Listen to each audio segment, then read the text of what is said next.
Réveil ce matin, mercredi 16 décembre 2015, nous retrouvons tout de suite la rédaction pour le premier journal de ce mercredi matin. Des infos présentées sous forme de bulletin par Fatima Ba Diakhaté qui vient de perdre son stylo, mais je vais le ramasser pour toi si tu veux. Tu en as besoin, non? Bon, je le ramasse pour toi. Ok. En attendant que tu nous proposes le premier journal. Voilà, c'est ça. Merci, Fabien. Big Board de 4 dañ ko war a ramasser. Pare nga pour le journal bi. Pare na. Voilà, c'est parti. Premier journal, des infos présentées sous forme de bulletin. On se retrouve juste après. Bon réveil et bienvenue.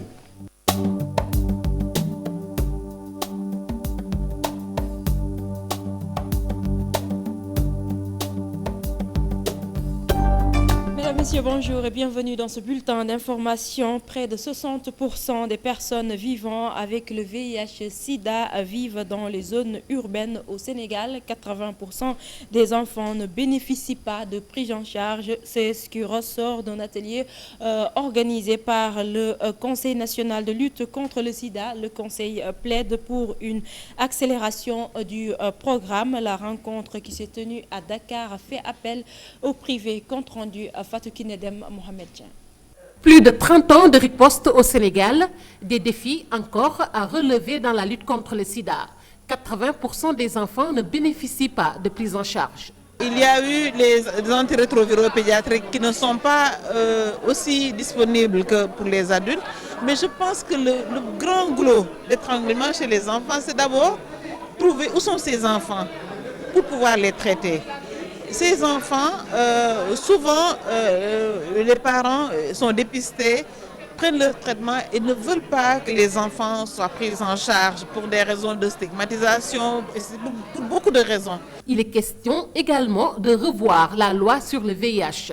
Il y a la loi qui dit qu'avant 15 ans, on ne peut pas faire le dépistage du sida chez un enfant sans l'autorisation de ses parents. Il faudrait réviser cette loi. Parce que pour les autres maladies, quand le médecin pense à une maladie, il fait le dépistage et il fait le traitement. Pourquoi pour le sida? Quand le malade pense au sida, il doit demander l'autorisation d'un parent qui peut dire non. Le Conseil national de lutte contre le sida dans la dynamique pour un partenariat public-privé. Le but, une réponse efficace face à l'épidémie. Nous pensons que les 80% que le programme donne au secteur privé, le secteur privé là et peut l'investir pour ses employés pour la lutte contre le sida. Le CNLS révèle l'épidémie du sida est à majorité urbaine. Près de 60% des personnes atteintes vivent dans 15 villes, d'où l'atteinte des cibles ou encore l'accélération de la mise en œuvre des programmes. Fatou Kinedem, les retraités de Louga dénoncent le non-respect des promesses tenues par les responsables de l'IPRES, à savoir la revalorisation de leurs pensions. En effet, ces derniers ont eu la grande surprise, disent-ils, de ne percevoir qu'un seul mois de pension, contrairement à ce qu'ils attendaient. Face à cette situation, ces chefs de famille lancent un cri du cœur à l'endroit du chef de l'État. Leur porte-parole, Souleymane Dir, est au micro de notre correspondant à Louga, Tchernofal. Surprise, quand nous sommes venus à la banque, nous avons trouvé qu'il n'y a qu'un mois de salaire qui nous a été mandaté. Contrairement à ce que nous attendions, parce que nous attendions à percevoir le bimestre du 15 décembre, qui constituait le premier bimestre de l'année 2015. Que nous avait promis d'entamer la mensualisation à partir du 15 janvier. S'il l'avait fait réellement comme il l'avait dit, nous aurions dû aujourd'hui percevoir notre bimestre du mois de décembre qui constitue le premier bimestre de l'année 2016. Et dans cette situation, nous interpellons le président de la République. Parce que nous ne pouvons pas, avec ce que nous sommes en train de percevoir aujourd'hui, prendre en charge la préoccupation de nos familles. Nous en avons marre de cette situation. Il faut que les pensions soient revalorisées parce qu'ils nous avaient promis une pension minimum garantie qui équivaut à l'SMIC aussi au niveau du Sénégal et ça n'a pas été le cas. Révision des décisions prises entre 2008 et 2013. L'Agence de régulation des marchés publics veut mieux faire dans la passation des marchés, un travail collégial qui devrait permettre aux entreprises de défendre leurs droits auprès même de la Cour suprême. Écoutons à ce propos Sayer Niang, le DG de l'ARMP. Il est interrogé par Fatou Kinedem Mohamed. Entre 2008 et 2013, et 2015 même, tous les jours on s'améliore. On revisite les décisions que nous avons prises et par moment, on se rend compte que nous avions commis une erreur dans une interprétation. nous avons fait des revirements de décision dans le temps. Parce que les experts s'améliorent, les expériences s'enrichissent, et donc nous avons une compréhension par moment différente.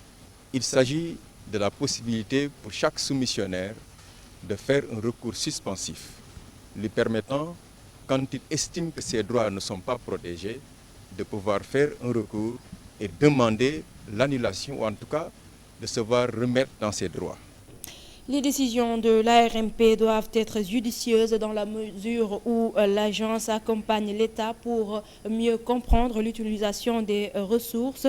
Le professeur Serine Diop, constitutionnaliste, se félicite de la démarche de l'ARMP. Je vous propose de l'écouter au micro de Fatou Kinedem toujours. L'État ne peut fonder sa légitimité que sur la correcte utilisation des ressources qui sont le produit de l'effort collectif d'un peuple. Et un État est amené, effectivement, il faut le reconnaître, à satisfaire les besoins par l'utilisation de ressources. Mais ces ressources doivent être utilisées correctement.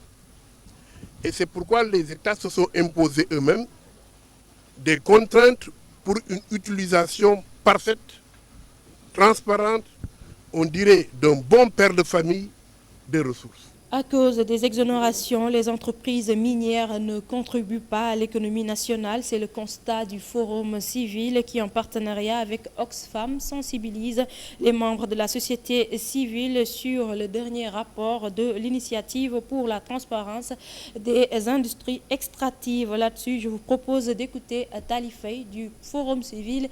Il est interrogé par Chérif Dia. C'est un processus visant à rendre beaucoup plus transparent la gouvernance des industries extractives ou bien la gouvernance minière. Parce qu'on s'est rendu compte que ce secteur, dans le cadre de ce secteur, il y a beaucoup d'exonérations, il y a beaucoup de zones d'ombre, il y a beaucoup de clauses de confidentialité qui font que réellement tout ce qui se fait dans ce secteur-là n'est pas au vu aussi de tout le monde. Les entreprises qui sont soumises au processus ETIAS, c'est des entreprises vraiment qui ne cotisent pas beaucoup par rapport au budget national. Et vraiment, quand on parle actuellement de mobilisation des recettes domestiques, c'est dans ce cadre-là. Faire en sorte que au moins tout ce que l'État doit gagner, faire en sorte que l'État puisse gagner le maximum de ressources possibles dans ce secteur-là. Parce que dans ce secteur, il y a beaucoup d'exonérations fiscales. Ce qui fait que, par exemple, ces entreprises-là, au lieu de cotiser à l'effort national, malheureusement, il ne contribue qu'à hauteur de 3% qui se trouve être la redevance minière. Rencontre de la société civile congolaise à Dakar. Les protestations des autorités de la RDC contre le gouvernement du Sénégal choquent Paul Sapou, le président de la Ligue des électeurs de la RDC et membre de la FIDH qui a pris part à la rencontre, trouve lamentable la réaction de Kinshasa. Je vous propose de l'écouter au micro de Chérif Dia. La Tanzanie, il y avait deux pays comme le Mozambique qui nous ont apporté leur expérience, l'expérience sénégalaise avec le mouvement de jeunes comme les Yanamar, la récente expérience du Burkina Faso, où ces gens n'ont pas pris les armes pour déstabiliser les systèmes, mais ils ont utilisé de leurs droits civils et politiques pour manifester pacifiquement, revendiquer la démocratie, les droits de l'homme par des voies pacifiques. Pourquoi le gouvernement congolais en fait un problème? C'est le Congo, le régime congolais qui a un problème. Le problème de gestion de cette période trouble où pratiquement les dirigeants veulent se cramponner au pouvoir. Pour nous de la société civile, pour nous des droits de l'homme, nous pensons que ça a été l'île de Gorée avec cette réunion simple, cette réunion de réflexion, de mutualisation, je répète, de bonnes expériences. Le gouvernement sénégal ne doit rien se reprocher. Ici, il y a beaucoup de conférences qui se tiennent sur cette terre, sénégalaise, etc., sur la démocratie. Eh bien, bon, c'est un pays de droit, c'est un pays où il y a même des procès sur la loi de base de compétences universelles, des procès que nous acceptons puisqu'il y a les standards internationaux, etc. Et aujourd'hui qu'on entende ce qu'on a entendu à Kinshasa, c'est lamentable, c'est déplorable. Je vous dis bien, c'est déplorable. Et nous allons veiller sur tout ça, sur nos collègues, nos compatriotes qui vont retourner au Congo. Si on touche à un seul cheveu de ces gens-là, nous saurons ce que nous devons faire en termes de ça. Cet élément met fin à ce bulletin d'information. Merci de l'avoir suivi. L'info revient à 8h en Wolof. Qui avait la Tanzanie.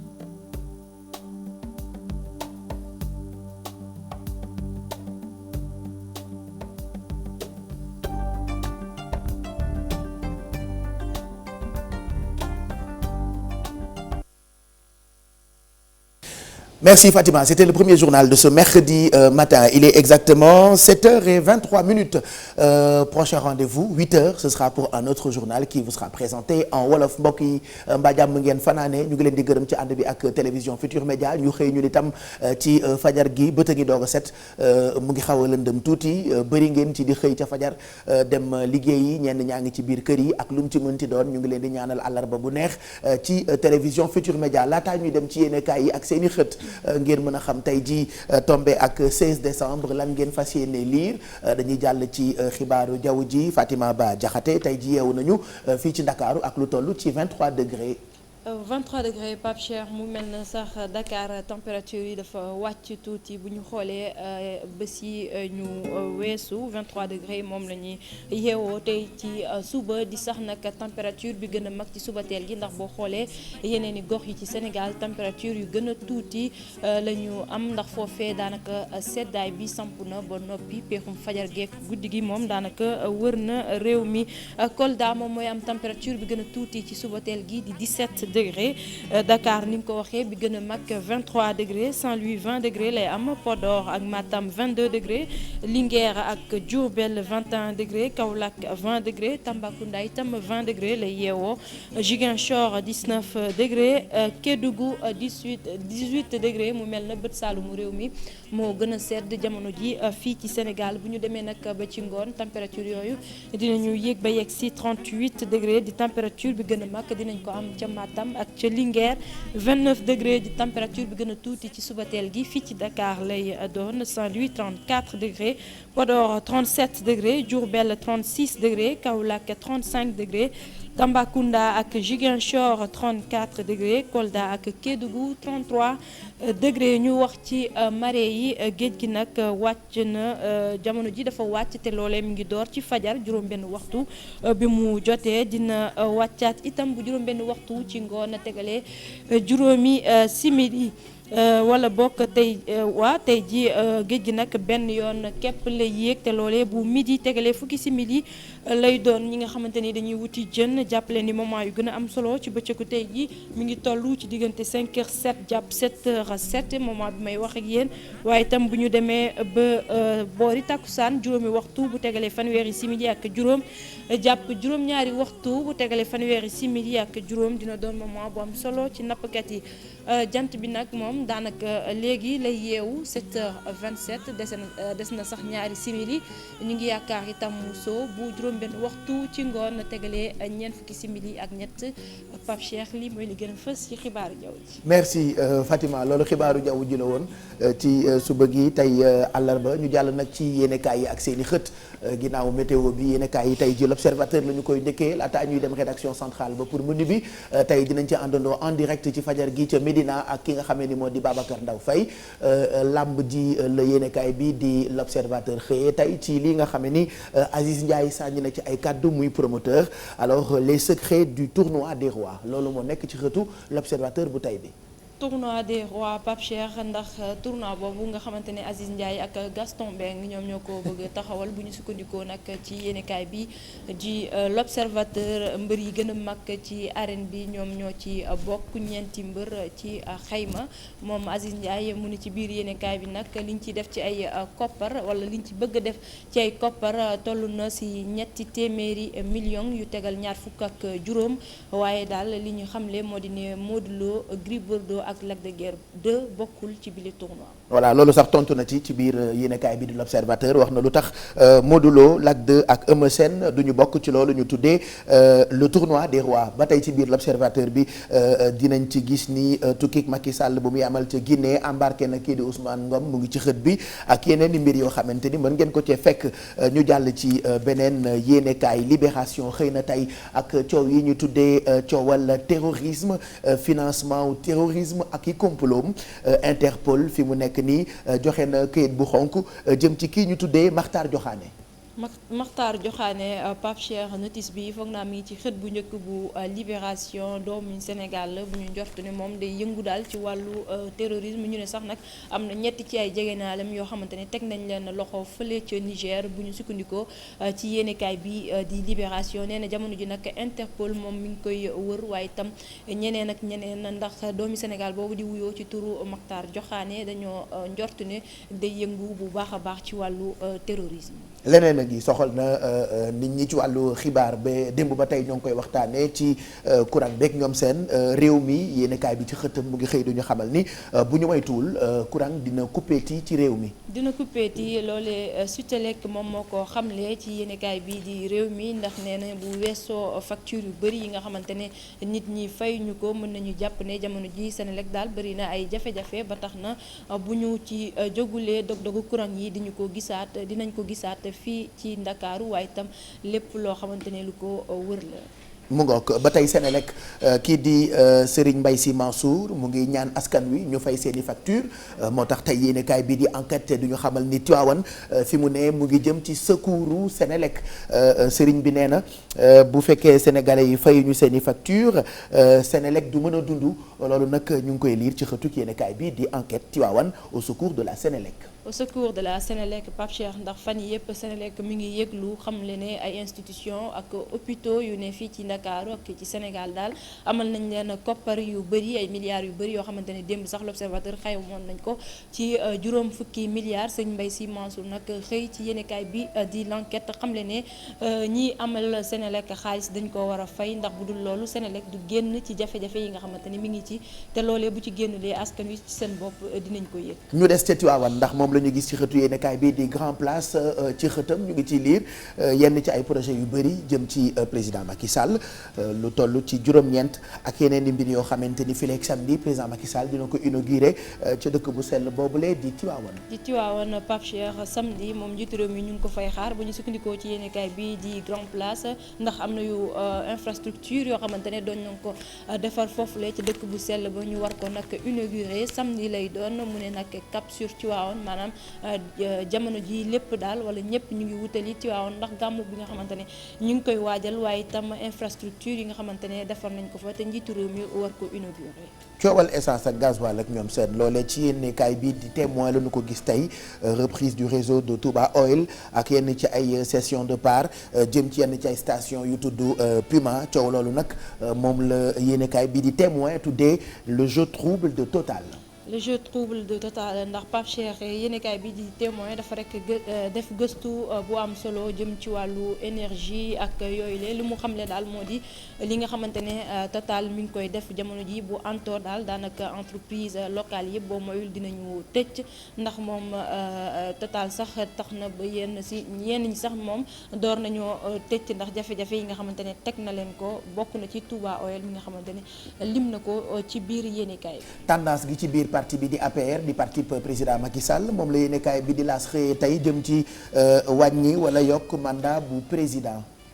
waaw wàññite mandat président Macky Sall Pape Cheikh moom la yéenekaay bii di laas xëyee tey wax nag ni ci biir APR di parti njiitu réew mi am na daal ñeenti façon apériste maanaam ku nekk ak ni nga gisee réduction boobule ku nekk it ak ni nga ko jàngatee waaye ku nekk it ak démarche boo xamante ne moom nga bëgg njiitu réew mi topp ban la ciy topp ban la ciy def ndax dina ko wàññi am déet loolu ci kanam lañu koy xam. yéenekaay bi di Populaire Cheikh waxtaan ak constitutionnaliste bi di Mounirou Sy jëm ci mbir moom moomee nga xamee ni moom la ñu junj léegi ci wàññi wala yokk mandat bi ak référendum bi nga xamee ni xamuñu ndax dañu koy amalam déet moom Muniru ci xëtu yéenekaay bi mu ngi ñuy xamal ni lu tax soxlawuñu référendum ay tontom mu ngi ci biir populaire bu tey bi. ci biir populaire sekk na waxtaan bu yaa ak kooke di Muniru Sy. Pape Cheikh xam nga ni constitutionnaliste la xam-xamam dafa màcc ci wàllu woowee li mu xamle nag moo di ne fan yi référendum la ñuy faral di gën a tudd ci wàññite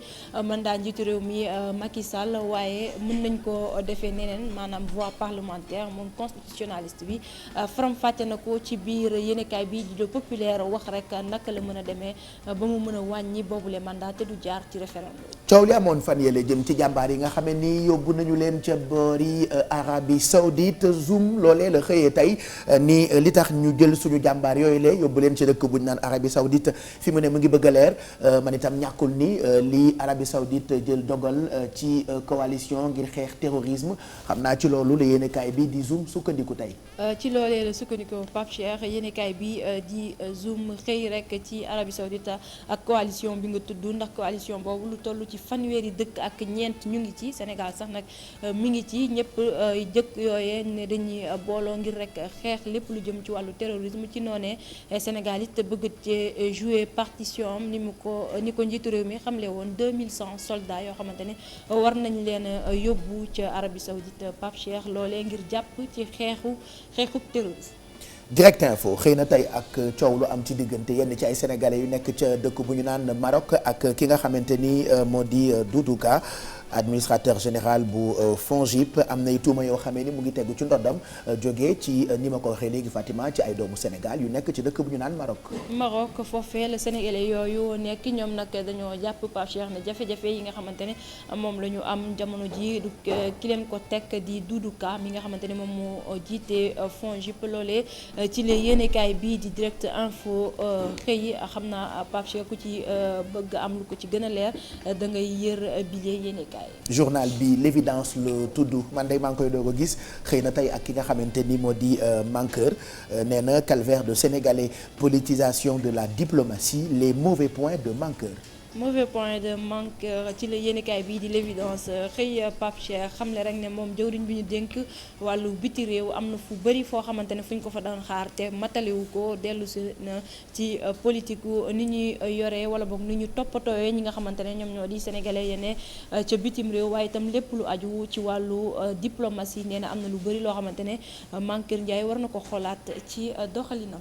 tàggat yaram dañu koy jeexalee ak yéenekaay bii di Stade xëy na tey ak kii di Ozil moom nag ñu ngi ko tuddee le métronome d'Arsenal meilleur passeur d'Europe loolee yéenekaay bi moo ñu ko xamal ci xëtam bu njëkk ba noppi itam am na këyit goo xamante ni ñoo ngi ko jagleel kii di Aliou Cissé mi ñu ne il est à l'arrêt jëm ci ay buteuram ak yenn ci ay ñàkk forme yu ñu gis ci suñu gaynde yooyu noonu ak yeneen i mbir bokk na ci la jig suñu gaynde yi waroon na dem ci Jeux olympiques bu Rio faf malheureusement ñu lajji loolu itam mën nañ ko fekk Fatima ci biir yéenekaay bi di Stade Pape Cheikh yéenekaay boobu lay xëy ci lu soxal Ligue des champions waaye itam ci lu soxal équipe nationale bu Sénégal Aliou Cissé mi ko yor ak jafe-jafe yi nga xamante ne gaynde yu ndaw yi am nañ ko waaye xam naa duma ci xuus ndax bu ci kanam Mamadou Ndiaye dina fi teew. démb annoncé woon naa ko waaye ñëwul waaye tey la ñëw waaw. merci Fatima ñu bàyyi la nga daw préparé waat taataani xibaar encore ndax fii léegi ay minutes da ngay dellu si ci plateau bi dina tombé ak 8h jot nga ñëw ak ñun ci beneen journal 7h35 mooy doo ko jot mbokk yi mbaa jàmm ngeen fanaane ngeen xëyiti tey ji ci suba gi àndandoo ak ñun ñu leen di ñaanal bëccëg bu neex avant de retrouver mes amis je vous laisse en compagnie de Babacar Ndaw Faye pour la présentation du menu de l'Observateur de ce mercredi 16 décembre 2015 bonjour Babacar. Bonjour Pape Cheikh, bonjour à tous les téléspectateurs de la télévision Futur Média. Ravi de vous retrouver pour vous présenter la une de l'Observateur de ce mercredi 16 décembre 2015. Alors à la une de l'Observateur aujourd'hui, une fois n'est pas coutume, on parle de lutte avec frappe, avec cet entretien avec le promoteur Aziz Ndiaye qui nous présente les clés du tournoi des rois des arènes qu'il compte organiser en collaboration avec l'autre promoteur Gaston Mbengue.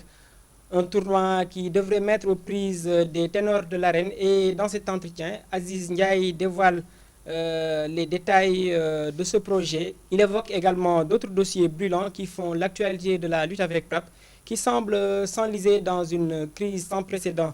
Mais en plus de donner les clés de ce tournoi en gestation qui regroupera Bombardier, Balla Gaye 2, Yekini et Gris Bordeaux, Aziz Ndiaye explique également pourquoi d'autres grands noms tels que Modou Lo, Lac de Guiers 2 ou encore Eumeu Sène ne font pas partie de ce tournoi.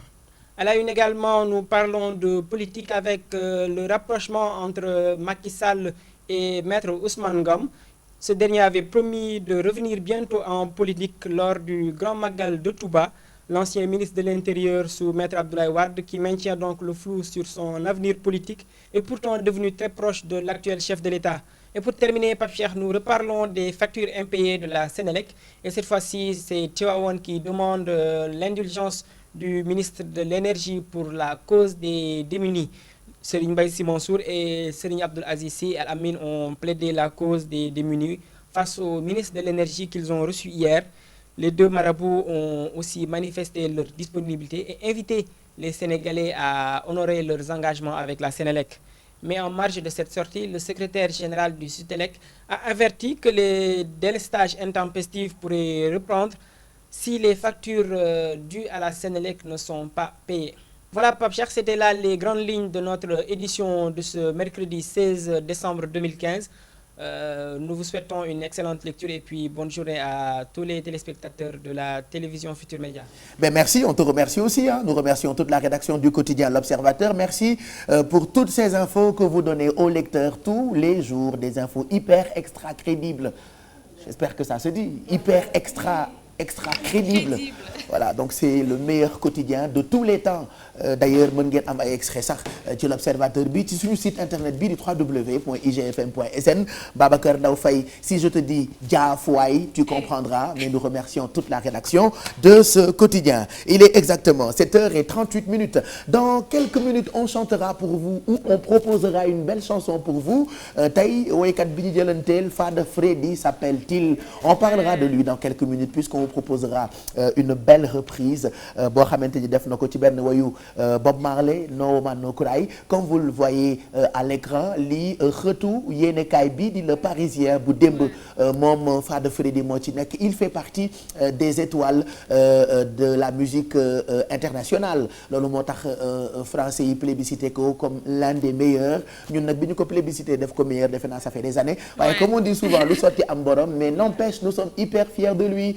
Fada Freddy s'appelle-t-il. Alors tout à l'heure on parlera de sa dernière production, de sa présence sur la scène internationale, de ses participations dans ses plus grandes émissions télé du monde. Bijou est en train de préparer des infos sur l'artiste, mais démb daal on a failli rater une bu Parisien ak aujourd'hui, c'était hier. Donc on avait très envie de se réveiller avec ça. Tout à l'heure on reparlera de lui puisqu'on proposera une belle reprise bu No Man No Cry bu Bob Marley interprété par Fada Freddy. En attendant ñu jox leen waxtu julli ak waxtu Messi ci jàngu yi laata ñu ñëw ci wàllu koom ak taux de change bi. Qu'est-ce que tu voulais dire ma chérie? Ton français. C'est du français francisé. Oh là là. C'est du walax ndiku. Ma ne du bay des waay laf cat ci yow. Mado tey nga arrêté ndeysaan xam nga y a des collègues yoo xamante ni dañ lay jaay comme disait Thione Seck Sénégal dañuy jaay ginaar ba mu xëy di mbëkke waaw jaay ginaar ba mu ba mu ne dafa am ay cornes.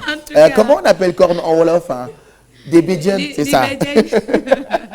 7h40 alors bu dee julli bi fajar jullee mu ngi tollu ci 6h11 ñu xoolaale ko ci ndimbalu producteur exécutif bu émission bi Pape Samba Thiam. Tisbar mu ngi tollu ci noonu la rek tendance guerre des saf mondial maa ko waxoon il y a 5 ans. Tisbar mu ngi tollu ci 13h06 takkusaan mu ngi tollu ci 16h19 timis mu ngi tollu ci 18h49 gée mu ngi tollu ci 19h56. suñu mbokku chrétien yi seen mees yi ci jàngu yi li ko tàmbalee cathédrale ba Saint-Joseph tey jii ci fajar gi bi 7h jotee cathédrale am na mees dina amaat mees tey ci ngoon gi 18h30 martyr de l'Ouganda am na mees ci fajar gi bi 6h30 jotee dina amaat mees tey ci ngoon gi 18h30 ci église bu Saint-Joseph am na benn mees tey ci ngoon lay doon bu 18h30 jotee. bu ngeen bëggee wecci CFA ak yeneen i kopparu yeneen réew un dollar américain mu ngi toll ci 599,660 francs CFA un euro mu ngi toll ci 655,957 francs CFA une livre sterling mu ngi toll ci 902,424 francs CFA un yuan chinois xaalisu Chine mu ngi toll ci 92,7764 francs CFA. 7h42 mooy doog a jot ñu ngi leen di préparer yu am solo ca kanam daañu àndandoo ak Adia Talla ci Café Info ay ponk yu am solo la fas yéene waxtaanee tey jii Kiara itam elle est en train de se préparer dinañu waxtaan yenn ci ay coopération yu juddu ci diggante Sénégal ak yeneen dëkk yi surtout taxawaayu jigéen ñi loolu nag mooy firnde rubrique boobule ñu tuddee parmi nous ce sera donc ak Kiara ba noppi itam dinañu waxtaanee yenn ci ay décoration Noël loolu Femme Thioune lañ ci àndal ba noppi itam yi tendance ci wàllu sañse Mado da nga ñu ko diggoon la semaine dernière mais di nga ci ñëwaat tey muy yére olof yi ñu moderniser ba mën koo sol léegi ci anamu ni ñu tuddee yëfi tubaab. Pape Cheikh comme ni nga wax maa ngi nuyu mbokku téléspectateurs yi ak ñi nekk ci plateau bi tey nag on va revenir un peu sur le style des hommes nga xamante ne fi mu ne nii ils sont très tendance bu ci kanamee ñoom dinañ ko gis. Voilà donc ce sera donc pour tout à l'heure Bijou ngi ñuy préparer itam yu am solo waaye bokk na ci li mu fas yéene waxtaane people yeeg yenn ci ay mbir yoo xamante ni xewal nañu ko ak ay reportage yoo xam ne ni ay gëstu la yu ñu mën a jëriñ Alfi tey di nga ñu toggal lu neexati rek ay mini burger au foie gras. Tout à fait pas xam nga produit de fête yi ñëw na donc tey dañuy defar ay mini hamburger toujours ay idée de fête yoo xamante ne mën na servir entrée donc dañ koy enfourner def ci sunu foie gras ak ay confiture de figue donc maa ngi defar sama ay pâtes yoo xamante ne moom lay def réaliser pour defar sama ay mini hamburger Pape Cheikh toujours avec le beurre Sofia bu ñu ñëwee ma expliquer. jeex na kon ce sera pour tout à l'heure ak Ndeye Coumba Alfi mbokk yi ñu may leen li ñu bëgg ngeen yeewoo tey No Woman No Cry vous vous rappelez que Bob Marley moo ko woyoon c'était il y a quelques années c'est-à-dire que tu sois amateur de reggae ou pas tu apprécies ou tu connais cette chanson ñun ñëpp xam nañu ko dañu koy woy woykat yu bëri reprendre ko ba ci Youssou Ndour oui alors bii nag version wu Fada Freddy la on est fier de lui loolu moo tax tey ñu bëgg a yeewoo ak woy bi may leen ko ci suba gi tombé ak mercredi 16 décembre 2015 on vous souhaite un très bon mercredi.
Sweet little darling, don't shed no tears, and no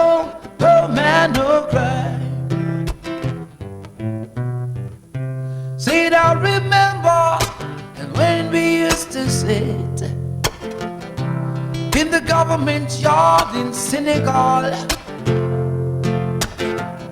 My brother Nongo would make the fire light as it was, like wood burning through the night. Then would cook cornmeal porridge, well, which I share with you. My feet is my only carriage, so I've got to push on through. And while I'm gone, I mean, everything's gonna be alright. Everything's gonna be alright.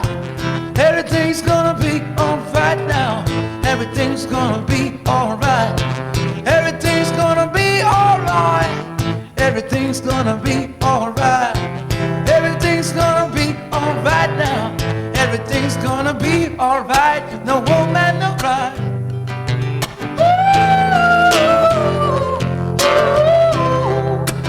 Oh man, no cry. No, oh man, no cry. No, oh man, no cry. No, oh man, no cry. No, Woman no cry. Il chante trop bien le gars. Et nous sommes fiers de lui quoi. C'est-à-dire tout ce qu'il fait fan yii yëpp Alfi di ngeen ma bàyyi de li mu def fan yii yëpp daal ñun daf ñoo neex moom Fada Freddy. Alors on va parler un tout petit peu de lui puisque bokk na ci étoile yi ñuy plébiscité pour cette année.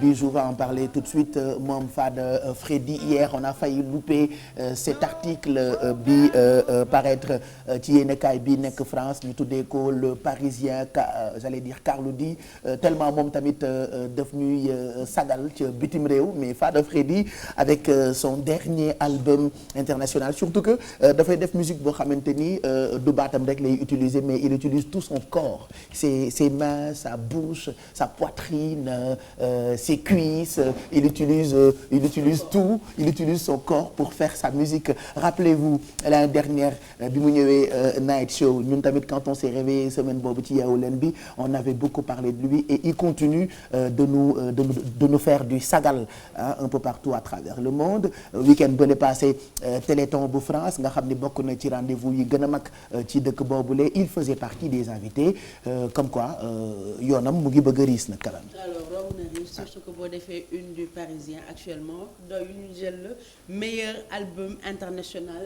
2015 et dire que c'est son premier album solo bu mu def au niveau international génn carrément ci registre rap bi ñu ko xamee woon def gospel journey boo xamante ne juste c'est sa voix et son corps pas d'instrument rien du tout avec ça mu remplir salle yi gën a mag au niveau de la France Trianon l'Olympia et te léegi mu dem Zénith aussi pour jouer fa Parisien jël la def la à la une de son journal on va dire chapeau bas à Fada Freddy parce que carrière bu explosif nii ci membre hip-hop sénégalais ou africain je pense qu'il est le seul à l'avoir pour l'instant. Ah oui en tout cas nous sommes très fiers de lui defe naa lii mu dund nii Youssou Ndour jot na ko dund Coumba Gawlo Seck dund ko parce que parmi nos femmes c'est la rare star boo xamante ni ci jigéen am na disque d'or am na yu am solo yoo xamante ni sagal nañu cette année aussi à part Fada Freddy il y a eu Cheikh Lo qui a eu une forte présence sur la scène internationale. Si il a reçu un prix je pense que c'est le Womex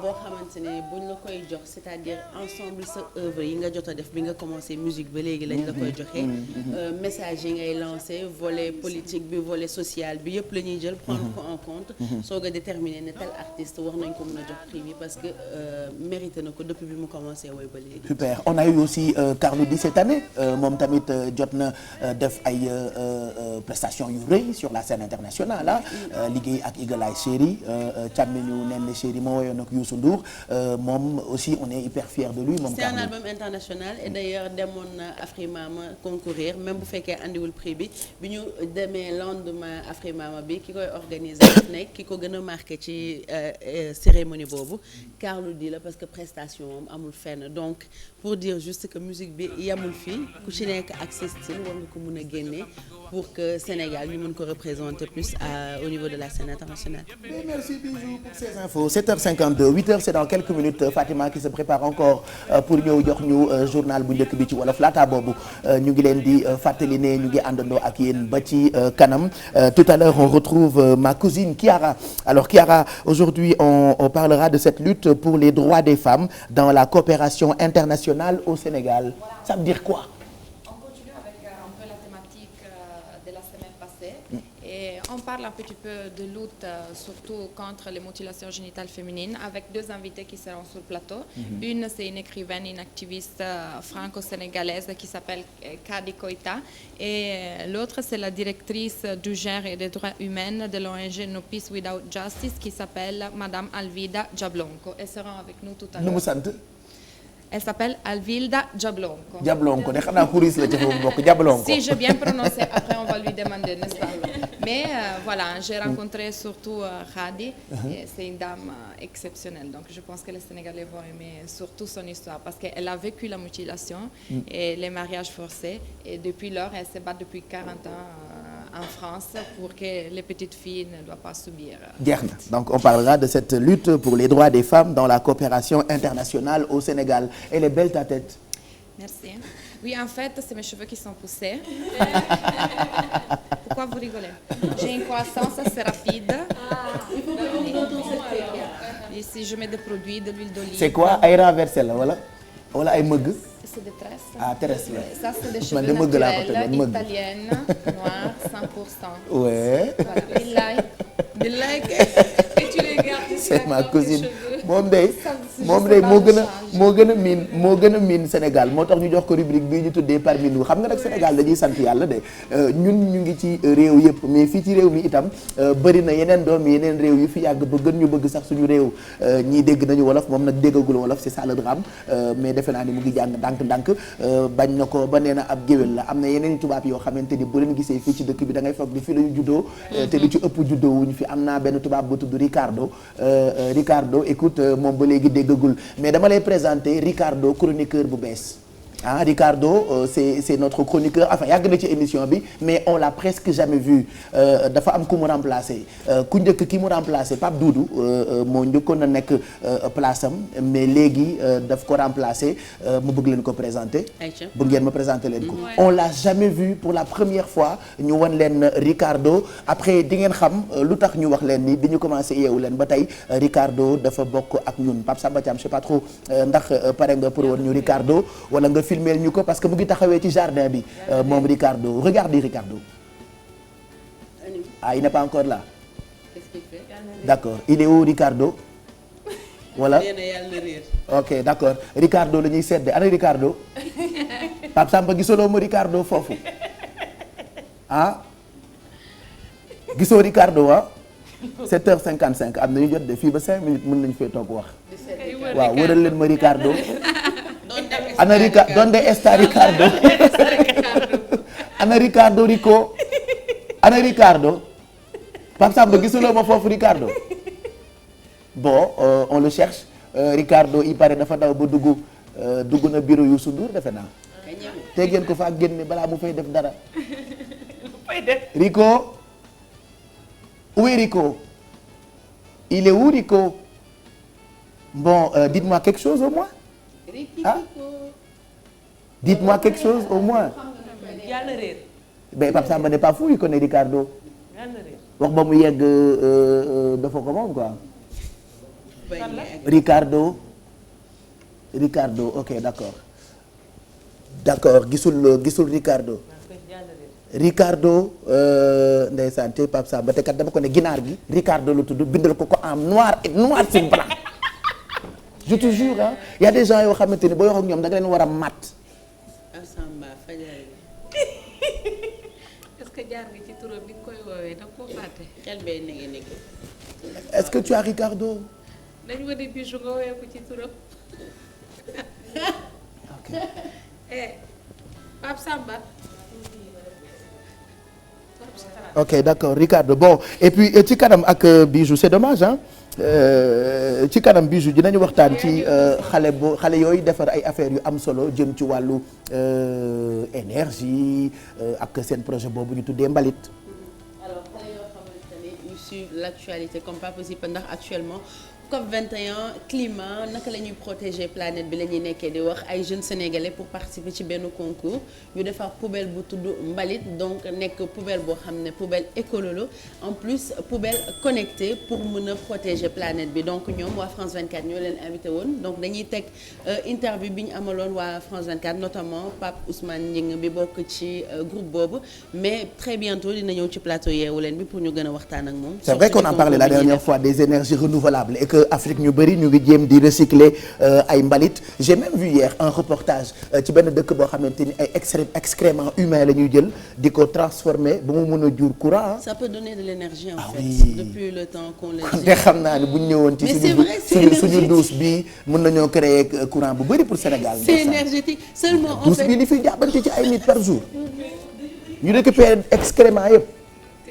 kon waxola coupure bii ñuy njort nii parce que tey j'ai lu dans un journal paraît-il attends je vous montre il paraît que bu ñu moytuwul Sénégal dina am ay coupure courant de xaaral ma woon leen xaaral rek maa ko lire tey ci journal ñu ngi nii journal bi réew mi mu ne mise en garde du Sudelec le retour des délestages est imminent donc regardez c'est ça la une du quotidien réew mi léegi nag comme il y a possibilité de recycler des excréments mais nañu def plan boobu.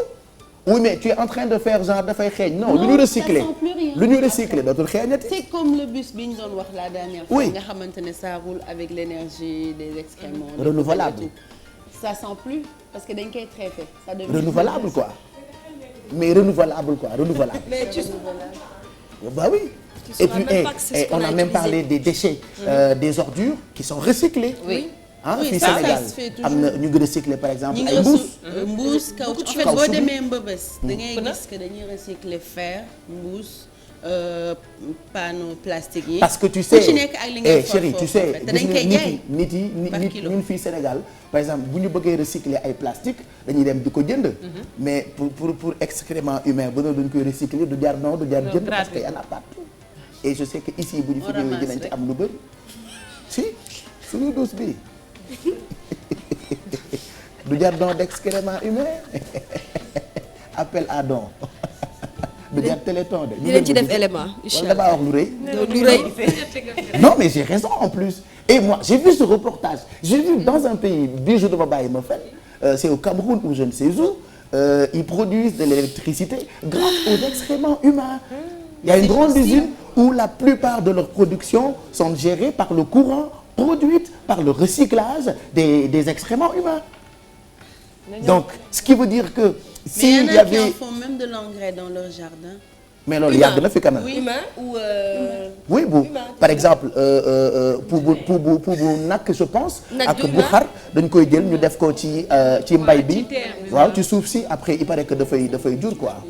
Bon, on parlera de tout ça tout à l'heure ak Bijou puisqu'il est exactement 8h. Fama Thioune est là avec nous nañu waxtaanee décoration Noël il y a beaucoup de belles choses yoo xamante ne mën nañu ko jëfandikoo pour quand même ñu duufal suñuy bët ci Noël en attendant ñu bàyyi leen ak Fatima Ba Diakhaté Fatima da ngay rey recyclage bi.